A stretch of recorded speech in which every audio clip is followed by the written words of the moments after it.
You know that feeling, right? That sudden jolt of panic, only to realize a second later there was nothing to be afraid of? We all tend to think our emotions are just automatic reactions to things. But what if that entire idea is just plain wrong?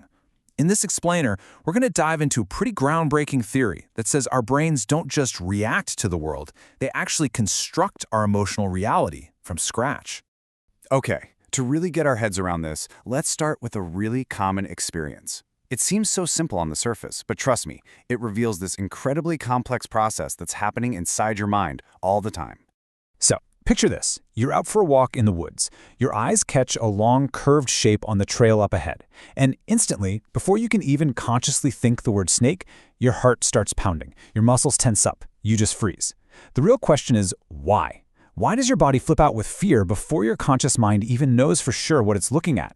And that right there, that's the core puzzle. See, that feeling of alarm isn't a reaction to a snake you've already identified. According to this theory of constructed emotion, your brain is actually making a prediction. Based on the context, you're in the woods, and some pretty limited visual data, it's making its best possible guess to keep you safe. The feeling of fear is the result of that prediction, not a reaction to the thing itself.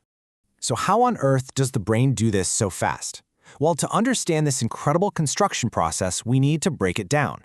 And the best way to think about it is like a recipe. Your brain uses 3 core psychological ingredients to cook up every single emotion you experience. The first ingredient is super simple. It's just raw data from the outside world. The technical term is exteroception. In our hiking example, this is nothing more than the light hitting your retina and sending signals to your brain that get interpreted as a long, brown, curved shape. It has zero meaning yet, it's just sensory input. Okay, ingredient number 2 comes from inside your own body. It's called affect. Now, this isn't a full-blown emotion like fear or joy. Nope, it's much more basic. It's just a raw feeling. Think of it like 2 simple sliders. One goes from pleasant to unpleasant, and the other goes from calm to totally jittery. In that moment on the trail, your internal affect is probably a jolt of high arousal and strong unpleasantness. And now for the secret ingredient, the one that honestly changes everything. Your conceptual knowledge. This is your brain's massive library of every past experience you've ever had. It's everything you've learned from movies, from books, from your own life about what snakes are, that they can be dangerous, and even what the concept of fear itself means. This is the tool your brain uses to give meaning to the other 2 ingredients. And this brings us to the main event. Your brain isn't just passively sitting there waiting for information to come in. No way!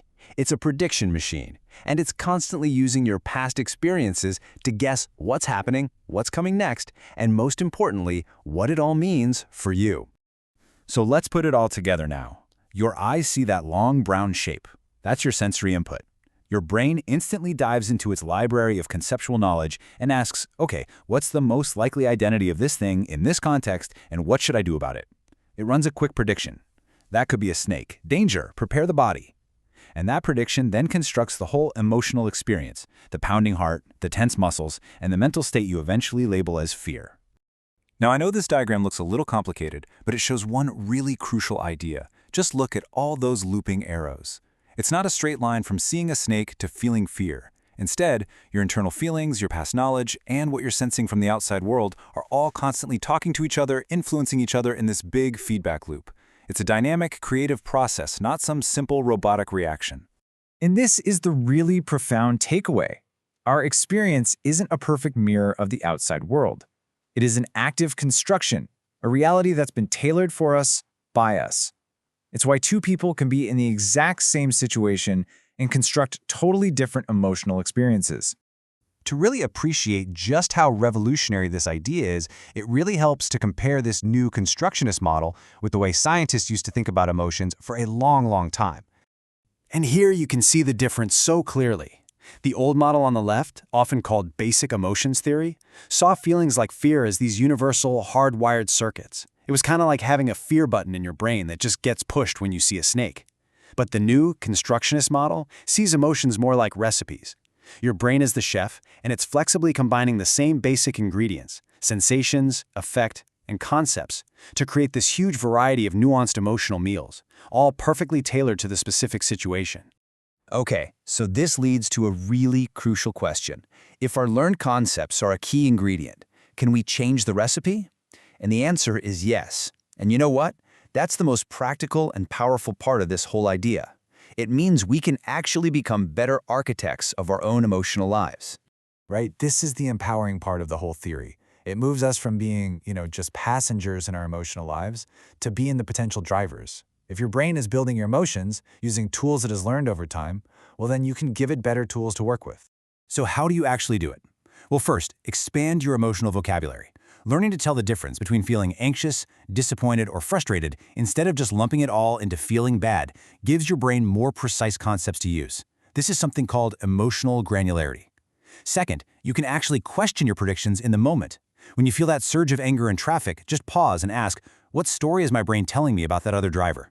Is that really the only possible story?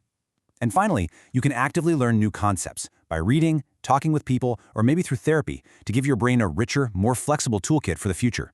So, we'll leave you with this thought. The next time you feel a really powerful emotion wash over you, instead of thinking, what is this feeling doing to me?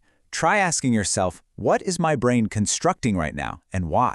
That one small shift in perspective, it might just change everything.